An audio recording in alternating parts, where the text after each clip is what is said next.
अब उल्टा जो उलमा इकराम, जो नॉर्मली मुल्ला मिलिट्री एक अलाइंस रहता था, मुझे हैरत हुई कि ये मौलवियों को क्या हो गया। सारे मौलवी इकट्ठे होकर आसिम मुनीर साहब को पढ़ गए। ये मौलवी क्यों पढ़ गए आसिम मुनीर साहब को? देखिए, इनकी अपनी भी बेचारों की क्रेडिबिलिटी है ना, उनकी अपनी भी क्रेडिबिलिटी बढ़ जाती है। मौलवियों से हुआ ये ना कि मौलवियों ने इतने जूते पॉलिश कर लिए, इतने जूते पॉलिश कर लिए कि फंस गए बेचारे। अब उनके पास कोई रास्ता नहीं है कि वो करें क्या। तो मौलवियों का थोड़ा बहुत जो है उनको शायद इजाज़त मिली होगी, या उन्होंने इजाज़त ली होगी, या कुछ कर करा के मौलवियों ने कुछ मुतालबात सामने रख दिए। अब अगर इन मुतालबात के लिए मौलवी सड़कों पे आ जाते हैं, इन मुतालबात के लिए मौलवी ये कहते हैं कि हम सर पे कफन बांध रहे हैं, हम मरने के लिए तैयार हैं, फिर तो हम मान लेंगे जनाब मौलवियों के जो मुतालबात हैं वो मुतालबात उनके ठीक हैं और उलमा जो है वो अपने मुतालबात के ऊपर खड़े हैं।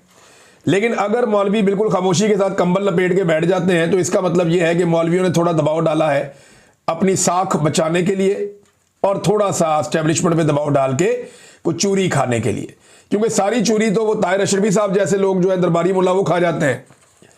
तो अब जनाब यहां पे ये मौलवियों ने जो एक मुतालबात की एक फहरिस्त है, 3-4 मेन चीज़ें जो हुई हैं मौलवियों के इकट्ठ में। ये बड़े बड़े मौलवी हैं, पाकिस्तान के सारे उलमा इकराम हैं, बड़े मौलवी हैं। इसमें मुफ्ती तकी उस्मानी साहब से आप शुरू हो जाएं, मौलाना फजलुर रहमान साहब तक आप आ जाएं, और एहतशाम इलाही ज़हीर साहब हैं, फिर और बहुत सारे, मैं किस किस का नाम लूँ यहाँ पे, मुफ्ती मुनीब हैं।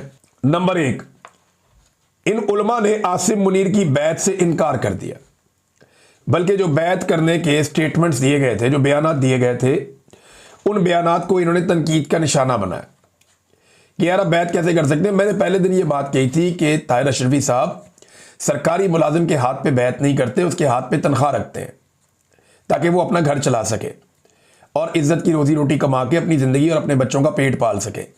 सरकारी मुलाजिम के हाथ पे बैत नहीं करते, ये नौकरी तब्दील होती रहती है, लोग आते रहते हैं, जाते रहते हैं, रिटायर होते रहते हैं। तो उलमा ने एक तो आसिम मुनीर साहब की बैत से इनकार कर दिया। नंबर 2, इस्तिस्ना को गैर इस्लामी और गैर शरई करार दे दिया।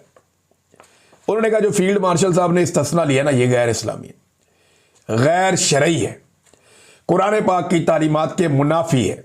अब ये बहुत बड़ा दबाव है आसिम मुनीर साहब के ऊपर कि उन्हें इस्तिस्ना छोड़ना पड़ेगा। नंबर 3, गजा में फौज भेजने पर एतराज करते हुए ऐसे किसी भी इकदाम से इन उलमा ने मना कर दिया।